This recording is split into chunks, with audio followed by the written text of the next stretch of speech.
Canal 1. Somos contenido.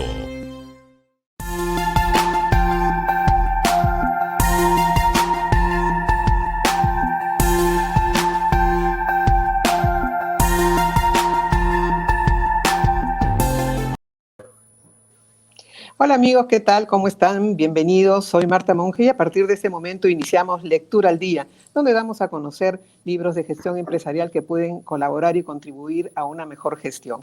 Hoy vamos a hablar acerca de cuidar la reputación y la buena imagen de una empresa y también de respetar los derechos de todos los involucrados, accionistas, clientes, propietarios, trabajadores y en general en todo el entorno, ¿no? Y en las empresas se trata de prevenir riesgos que conlleven a consecuencias determinantes para una organización, como la imposición de sanciones, la pérdida de negocios o el daño reputacional que pueden afectar a una institución, a una organización. Y de esta forma también se puede promover los valores de la empresa y lograr cumplir las metas y sus objetivos, ¿no? Hoy día vamos a hablar acerca del compliance. ¿Qué es el compliance? Se ha publicado hace poquito un libro por la Universidad de Valladolid sobre la introducción del compliance, normativa, enfoque empresarial, y uno de los profesionales que ha escrito este libro es Edmundo Lizarzaburu Bolaños, con quien vamos a conversar y a quien le damos la más cordial bienvenida. ¿Qué tal, Edmundo? Bienvenidos a Lectura al Día. ¿Cómo estás, Marta? Buenos días. Me voy a agradecerte por la invitación. Y sí, tú mencionas un tema que es importante, ¿no?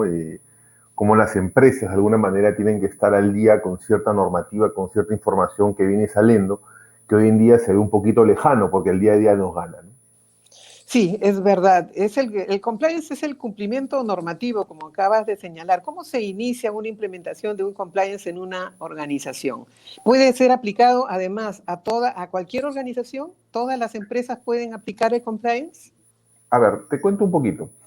La ISO hace ya unos años sacó la 19600, que era el sistema, que era un ISO de compliance, ¿no? De cumplimiento.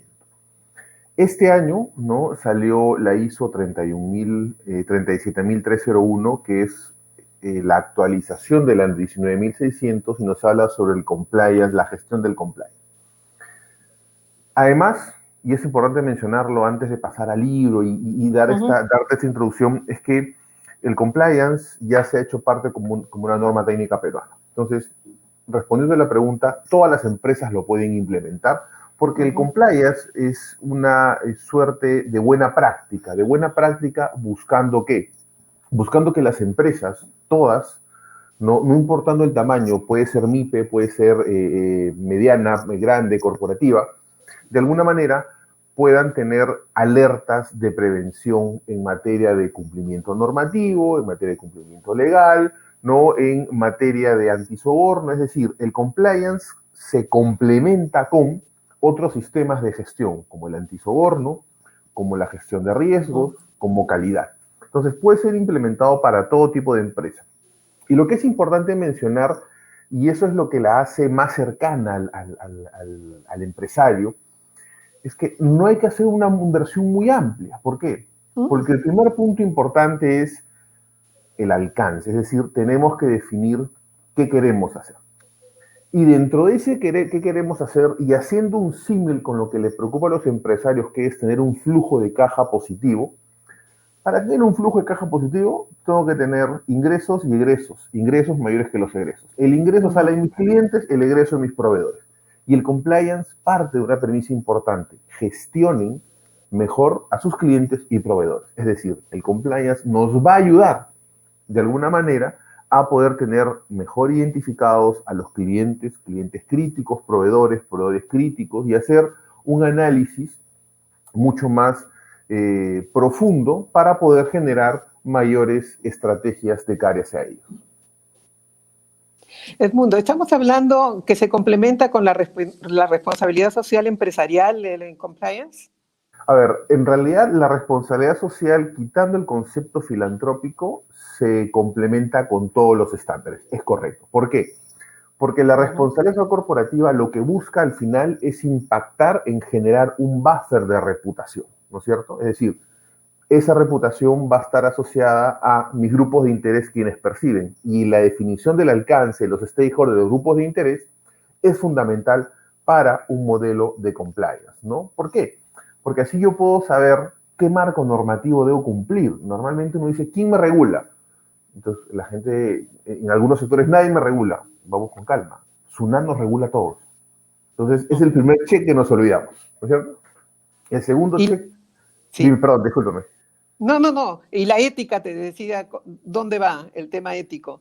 Lo que pasa es que hoy en día el objeto de una empresa es ganar dinero con ética. O sea, ya está intrínseco. Claro. O sea, tiene que estar Okay. intrínseco dentro de la organización. O sea, lo ético, ¿no es cierto?, es una suerte de gran paraguas, ¿no?, que envuelve la gestión empresarial, porque uno es ético con los colaboradores, uno es ético en realidad con uno mismo. Uno no puede ser ético en la empresa y no ético en la casa. Uno no puede ser ético en la casa y no ético en la empresa. Es una manera de vida, ¿no? Perfecto. Es una forma de comportarse. ¿No? Y, o sea, así lo veo yo, y creo que eso refleja un poco el comportamiento del empresario, ¿no? Los empresarios hoy en día han migrado, ¿no?, hacia buscar el dinero a buscar el dinero con ética, ¿no? Entonces, como te decía, el compliance va a beneficiar a las empresas. Bien, ¿y cómo se inicia? ¿Cómo definir la estrategia? Lo primero, me imagino, tú señalabas, es conocer la normatividad.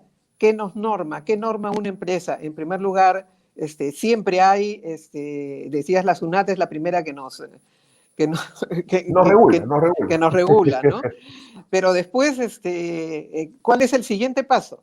¿Y quiénes son las personas que deben dirigir este compliance? ¿Cómo seleccionarlas? Es una especialización, me imagino? A ver, el compliance es correcto, es una especialización, sí, es correcto. Así como lo es la gestión de riesgos, así como es la gestión de procesos, así como es las finanzas, ¿no? Es decir, se recomienda que haya un oficial de cumplimiento, pero también se puede tercerizar. Entonces, tú me preguntas, ¿cómo iniciar esto? Okay. El primer paso, de alguna manera, es conocer el estándar. Y para conocer el estándar, uno puede comprar la norma técnica peruana, adquirir en ISO, informarse en el mercado o llevar una capacitación. Pero más que la capacitación es entender los componentes esenciales que tiene el compliance. Y el compliance parte por tener información, compromiso de la alta dirección, tener claro los objetivos de la empresa. Entonces, cuando una organización tiene claro cuál es su producto o servicio identificado, lo primero que tiene que hacer es generar todos los sistemas de gestión para resguardar ese core de negocio y hacerlo robusto, hacerlo sostenible.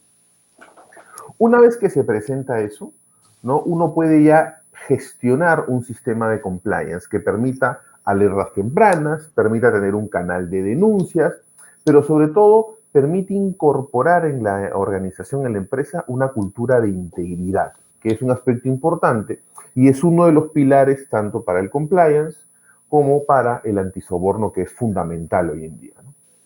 ¿Cuándo se ha iniciado en nuestro país? Esto tiene ya hace algunos años, el tema del compliance, sobre todo con la presencia de los temas de corrupción que se han presentado hoy en nuestro país, ha sido una cosa alarmante. ¿Cuándo ha empezado a tomarse este concepto para aplicarse dentro de las empresas?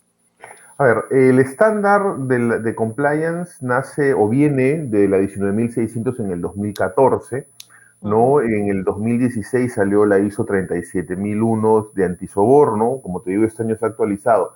Pero en el Perú, la norma técnica peruana parte aproximadamente en el 2018-2019. Hay toda una política de integridad, pero acá ocurre algo importante y tu pregunta es excelente, porque el año pasado apareció el anteaño pasado, el 2019, el reglamento de la ley 3424. ¿Qué es la ley 3424? Es el modelo de prevención. ¿De prevención de qué? De delitos. ¿Qué delitos? Corrupción, cohecho, colusión, tráfico de influencias, lavado de activos y financiamiento con el terrorismo. En general, los delitos que de alguna manera tienen un mayor impacto dentro de una organización, una empresa. Esa ley ya está vigente, tiene un reglamento, ¿no? Quien la debe supervisar es la SMB, ¿no es cierto? Y lo interesante de este reglamento es que establece acciones de prevención. Y el corazón del modelo de prevención, el corazón del compliance, el corazón del antisoborno, es algo que yo llamo lo transversal, y lo transversal que es la gestión de riesgos. Es decir, en la medida que las empresas logren identificar los eventos que hacen que no logren sus objetivos, lo van a poder direccionar a cada uno de los temas. En este caso, al compliance o la anticorrupción o, ¿no es cierto?, a los temas de antisoborno, calidad o lo que la empresa quiere establecer, o la parte financiera, ¿no?, que hoy en día es muy relevante para las organizaciones, y esto complementa el aspecto financiero.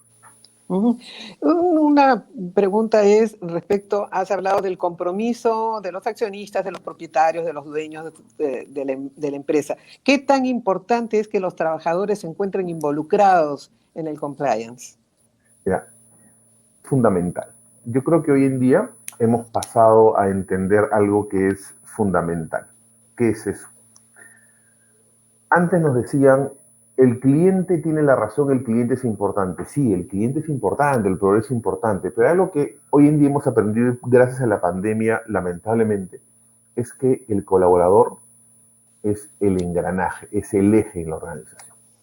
Entonces, en la medida que el colaborador entiende y comprenda que estos sistemas de gestión no buscan castigarlos, buscan de alguna manera complementar su labor, va a haber un compromiso. Y eso es fundamental. Todo sistema requiere el compromiso de las personas o de aquellos que van a ejecutar el sistema o los procesos, tareas y actividades.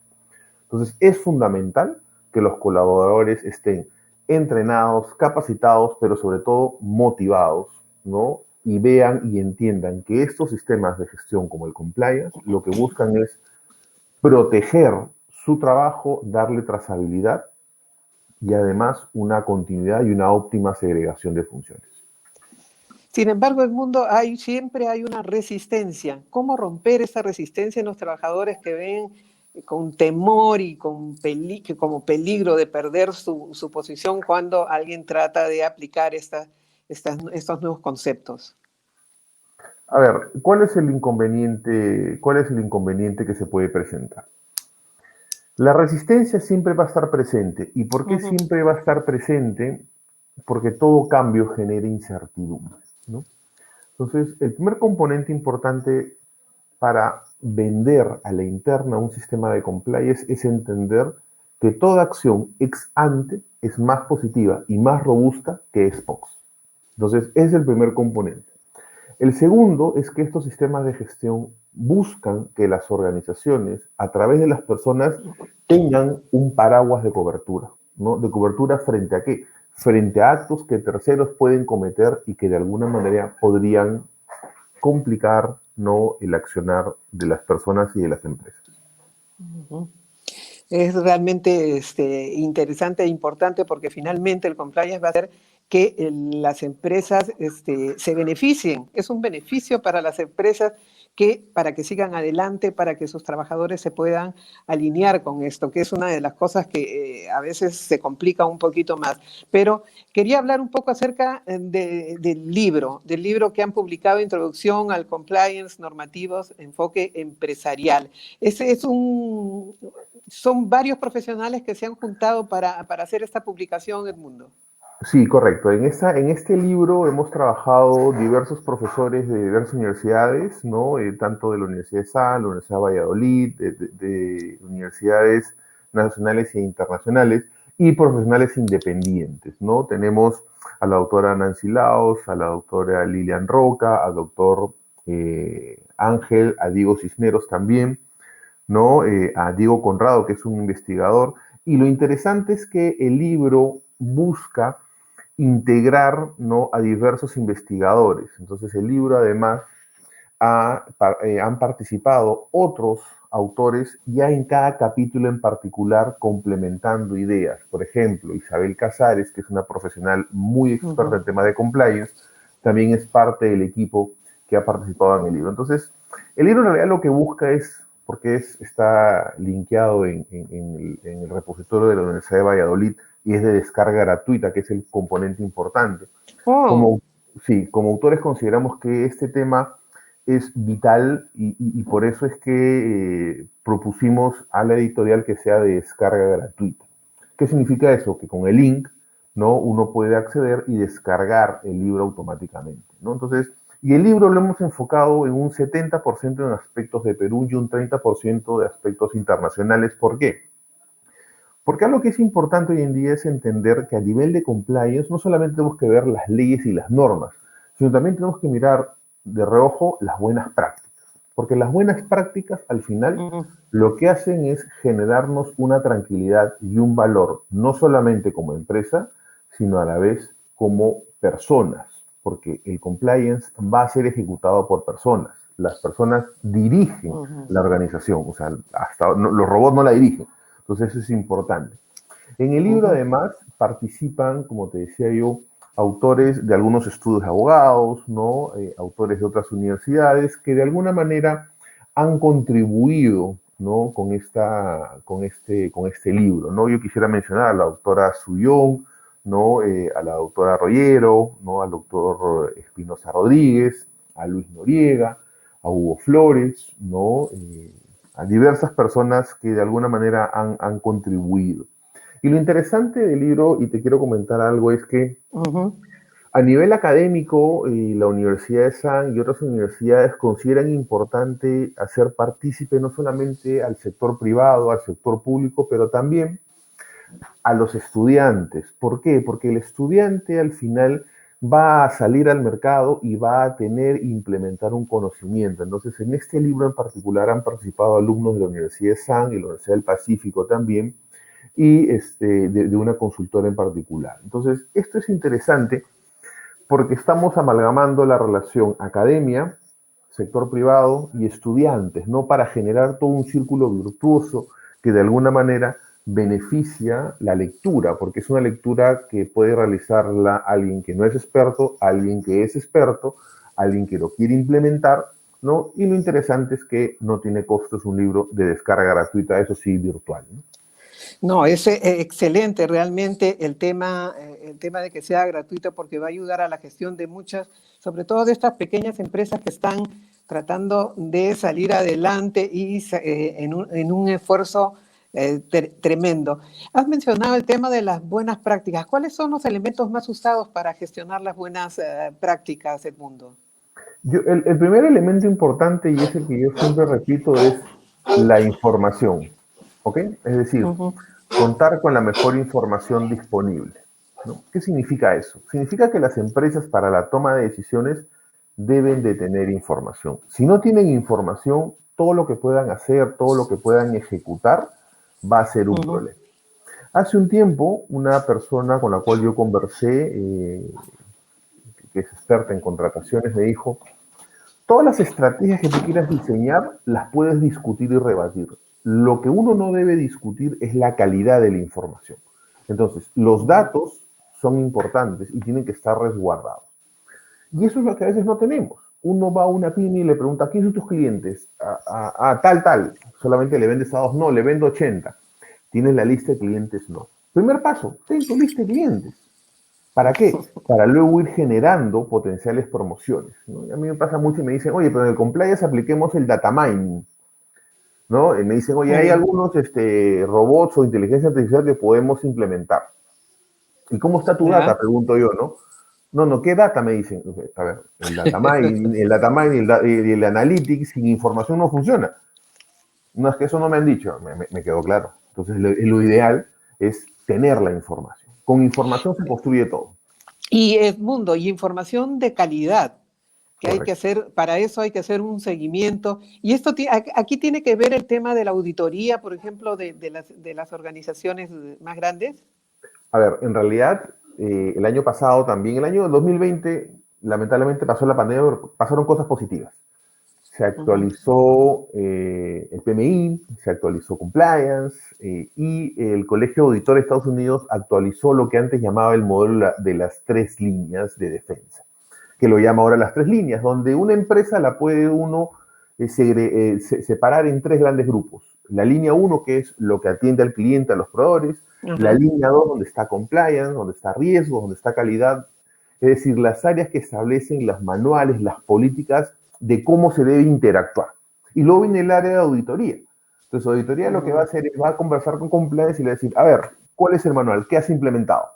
Esto. Entonces, con ese documento va a ir a ver el famoso gap analysis. Entonces, es fundamental porque la auditoría va a buscar la brecha y la oportunidad de mejora. Claro, hay que quitar el chip de que el auditor es el que castiga. Eso no es correcto. El auditor es el que va a ayudar a proponer mejoras. Claro, analiza, ¿no? Analiza la información que tiene Correcto. y propone soluciones, Mejoras, así es. mejoras. Ujú. Bueno, realmente, este libro, ¿a quién está dirigido, Edmundo? A ver, el libro está dirigido a todo tipo de empresa y tanto a la academia como al sector privado, ¿no? Es decir, este libro nosotros lo hemos utilizado en algunas clases en pregrado en ESAM, ¿no? Y también en cursos de posgrado o de especialización en ESAM y también en la Universidad de Valladolid. Entonces es un libro de una lectura ágil que introduce al lector en temas fundamentales. Hay un capítulo, por ejemplo, de la Ley 3424 que es sumamente importante, que de alguna manera muchos la ven lejana, pero esa ley nos habla o nos menciona de algunos aspectos relevantes como cómo se interrelaciona con el sector público, privado público, cómo es el manejo de las donaciones, aspectos de regalos, ¿no? Temas que normalmente uno veía hace 10 o 15 años muy tangencial, pero hoy en día tienen una connotación diferente, ¿no? Entonces, las empresas hoy en día tienen políticas para aceptar regalos, tienen disclaimers, ¿no? Que son de alguna Así. manera aspectos importantes. Ahí creo que nos están pasando el link de donde se puede descargar el libro, está el repositorio de la biblioteca de la Universidad de Valladolid y ahí pueden descargar Excelente. el documento, correcto. Sobre todo es un gran aporte porque es de libre acceso. Edmundo, estaba leyendo tu CV y decía que eres ingeniero industrial, doctor en administración, pero también dice que eres atleta calificado. ¿Cómo ha influido esto en tu labor, en tu profesión, en los diferentes aspectos de tu vida? Bueno, en realidad los temas de compliance y riesgos a nivel de nombre son muy actuales, pero yo haciendo un símil, yo hoy tenía un entrenador que lamentablemente por el COVID falleció, ¿no? Un entrenador de Oh, atletismo, Augusto Málaga, y él en ujú. realidad, uno hace remembranza, cuando uno es joven uno entrena y al final ya cuando uno es mayor empieza a revisar ciertas situaciones que se presentaron y realmente en el deporte, en el atletismo, los temas de integridad y ética son fundamentales, ¿no? Son fundamentales porque los atletas calificados de alguna manera no tienen que doparse, tienen que ser constantes, tienen que de alguna manera establecer toda una disciplina y metodología. Que eso llevado a la buena práctica empresarial es sumamente importante y fundamental, ¿no? Entonces, yo recuerdo que este entrenador, que Augusto, siempre nos hacía una serie de actividades, la verdad que no la entendíamos, terminábamos sudados, cansados y fastidiados, pero claro, era para de alguna manera hacer frente a potenciales tentaciones, ¿no? Que al final, por lo menos en el Perú, no ha habido un gran aspecto o un indicador alto de doping, lo cual es importante, es decir, las marcas de los atletas y los deportistas ha sido propio y esfuerzo de ellos. Entonces, eso es algo que lamentablemente no se resalta y que el compliance indirectamente nos habla de eso, del cómo comportarse con integridad, con principios, con valores y con trazabilidad, ¿no? Ujú. ¿Qué tan importante, Edmundo, es la revisión periódica de este concepto del compliance en una organización? A ver, y esto haciendo el símil con el deporte es algo que no termina. Uno es deportista hasta el final. ¿Por qué? Porque uno tiene que ser disciplinado, dinámico, preventivo, ¿no? Ujú, Entonces, el sistema de compliance tiene que revisarse al menos una vez al año. Claro, si has implementado un canal ujú, de denuncias todos los meses, un comité, es decir, es un proceso que no termina. O sea, uno inicia y el compliance se hace siempre. No es que no, dejo de hacer compliance, se va a ver mal. O sea, se va a ver mal que una empresa ujú, diga, ya, cancelo mi canal de denuncias. La pregunta es, ¿y por qué lo cancelas? ¿No? Es como una empresa diga, no, me voy a deslistar de la bolsa porque no quiero que el inversionista vea mis números. Eso no es bueno. O sea, no es una buena señal al mercado.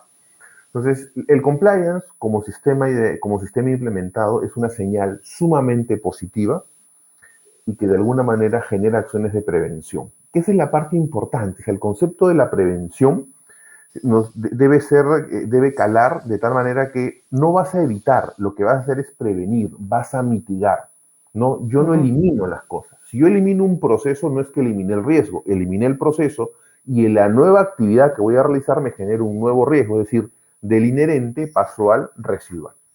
Pero es un proceso continuo que no para. Perfecto. Si bien tenemos que revisar constantemente el compliance, en este caso, en las empresas peruanas, con la reglamentación que ya se aprobó, que nos contabas al principio del programa, todas las empresas tienen que adherirse cumplir con estas normas, A ver, la ¿o es idea es que voluntario? es voluntario. Por ejemplo, hay grupos económicos como el Grupo InRetail que lo ha implementado, ¿no? Empresas del Estado, como la Secretaría de Integridad Pública, están monitoreando y promoviendo esos aspectos. Entonces, en realidad es voluntario, sí. Yo creo que de acá a un tiempo va a ser obligatorio. Y obligatorio no para sancionar, sino obligatorio para prevenir. Es decir, en la medida que se introduzca el concepto de prevención en la cultura empresarial, esto va a generar toda una disrupción positiva. ¿Por qué? Porque vamos a romper paradigmas, vamos a, de alguna manera, introducir la relevancia de que el colaborador sea partícipe en la toma de decisiones. Y para una adecuada toma de decisiones hay que tener sistemas que engloben y Eso es engranen. muy importante.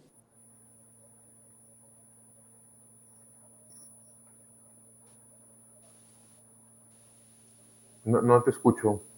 Creo que se cortó.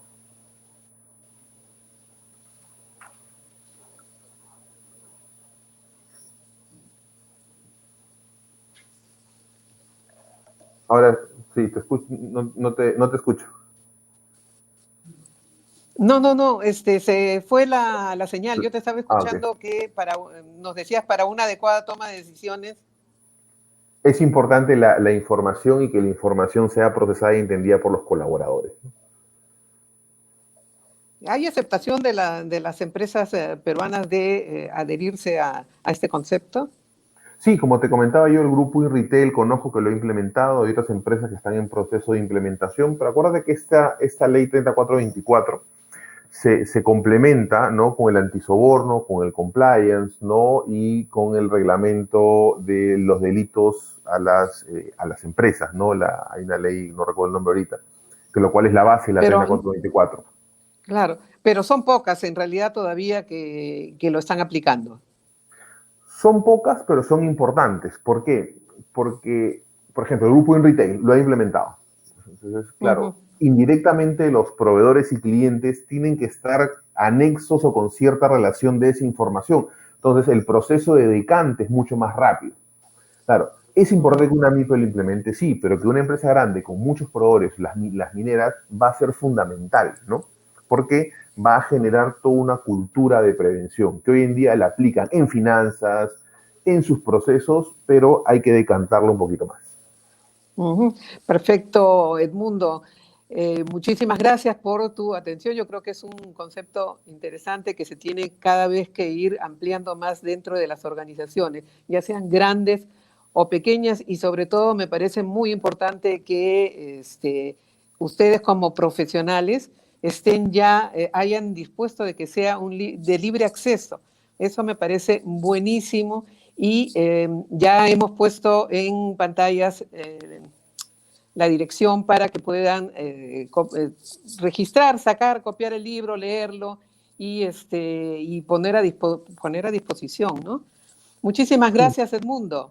No, muchas gracias a ti. En realidad, también agradecerles a los colaboradores. Me había olvidado de mencionar que la portada es un cuadro especial de mi hija, ¿no?, que ella pinta y nos contribuyó con la portada para un poco que también romper esos paradigmas de que todos pueden participar en un libro y en una transmisión de conocimiento, que es lo importante.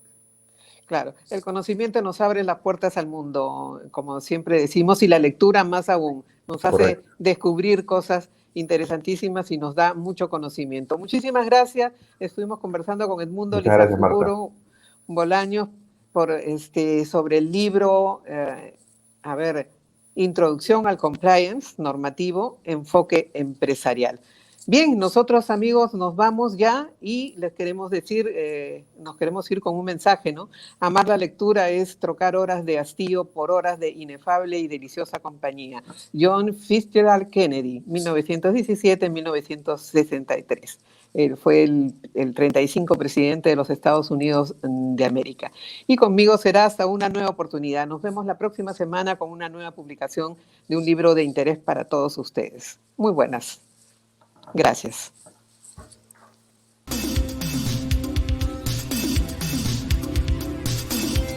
Canal 1.